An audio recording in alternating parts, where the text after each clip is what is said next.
ជាសកម្មភាពឆ្លងដអរិយសត្វបាទឥឡូវអ្នកចុះលើទួលបាទបងប្អូនគេចុះលើទួលមកពីទល់មុខនាការបាទភ្នំពេញយើងនេះបាទឥឡូវទស្សនវិជ្ជានេះបាទមានអ្នកចុះបាទមានអ្នកចុះពីខាងនោះមកហើយ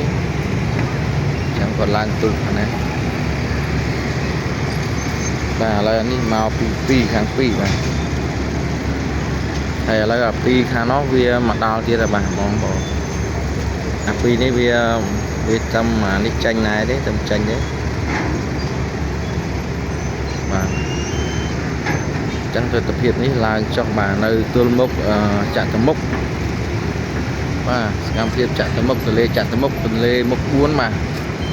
នៅប្រទេសកម្ពុជាយើងហ្នឹងបាទឥឡូវរូបព្រះមនុស្សឆ្លងកាត់តាមផ្លូវហ្នឹងបាទស្អាតបាទមើលចរាចរណ៍ពេញសមុទ្រមានទូកកំសាន្តមានទូកចម្លងបាទជុំវិញហ្នឹងបាទនេះសន្តាគារសុខាយើងហ្នឹងបាទឥឡូវអានេះចិត្តពេញមួយបាទចិត្តពេញមួយហើយពេញហើយអានេះទៀតបាទឥឡូវខាងនោះវាចិត្តពេញដែរបាទចិត្តពេញឥឡូវមានអាថ្មីមកទៀតណាបាទឡើងចុះអ៊ូអ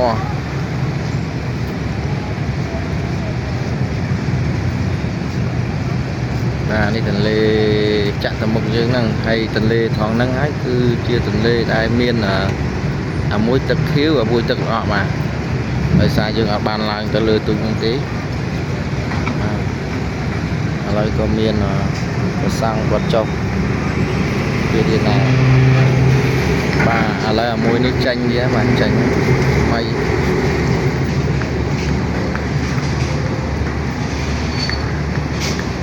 ឥឡូវលោកផងគាត់ឡើងដែរមុនឡើងទូកឥឡូវនេះមកដល់ទៀតហើយបាទនោះចាញ់បាទ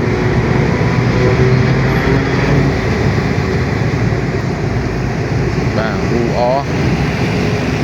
បាទឥឡូវទឹកទៀបខាងនោះម្ដងទៀតបាទនោះឡើងចុះ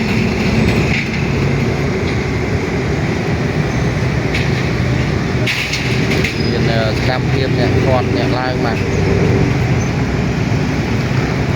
នេះជាវីដេអូចែកជូនបងប្អូនមើលទស្សនាកម្សាន្តបាទនៅចម្លងភ្នំពេញអរិយសត្វយើងហ្នឹងបាទទេសភាពពេលល្ងាចបាទស្អាតបាទហើយមាត់ទន្លេបាទមាត់ទន្លេយើងហ្នឹង